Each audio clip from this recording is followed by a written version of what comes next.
state-of-the-art technology that soon earned it a 4-year waiting list, and a tent city in the surrounding fields on more than one occasion.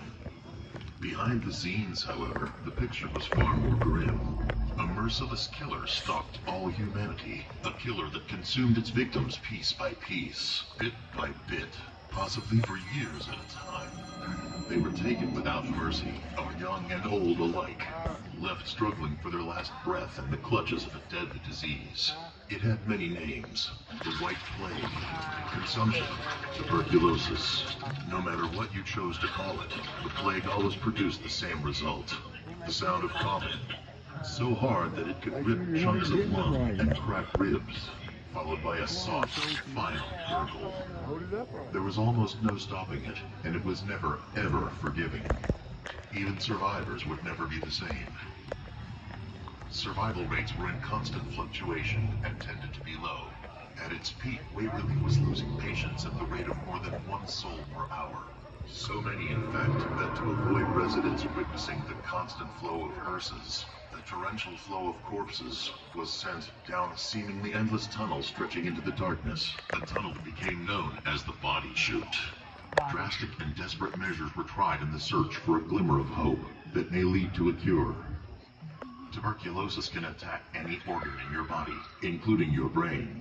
Consumption of the brain patients were left unstable, confused, not in control of their faculties. They had to be confined to a special ward on the top floor. For their own safety, the safety was never long-lasting.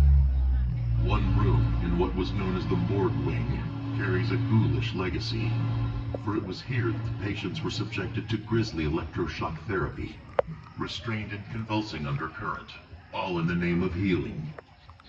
Last resort surgeries often left patients disfigured for life. Lung treatments forced patients to struggle for air with heavy weights upon their chest. Ribs were removed. Lungs were cut away piece by piece, surgery by surgery.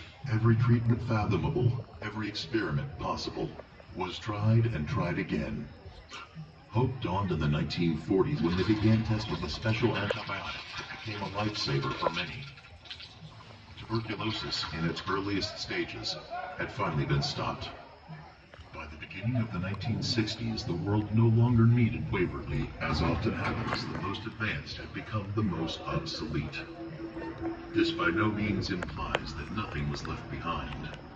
Residents and staff alike in the failed nursing home that came after often complained of strange goings-on, fleeting shadows, strange sounds, cold and hot spots. They have never stopped. A host of apparitions are still seen regularly around the halls and grounds to this day.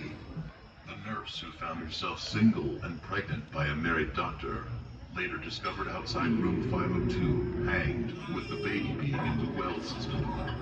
The man and his dog found murdered in the elevator shaft. The nurse going about her business with an IV in tow. The child's red ball that moves on its own. The maintenance man whose keys still jingle. The man with no eyes. All of these unfortunate events have laid the groundwork for the place to become known as the most haunted place on earth. Today, there are those who choose to enter the dark halls and empty rooms, searching for something, anything beyond explanation. Many have reported horrifying sightings and sounds, or being touched, or pushed, or even spoken to. Since you dare to enter, perhaps you'll see one of them. All of them. Or none of them. Perhaps tonight you will experience something new. Will you notice the permanent residents of Waverly Hills? And most importantly, will they take notice of you? What amazing experiences await you in the darkness? Careful what you wish for. Welcome to Waverly Hills. Alright, come on.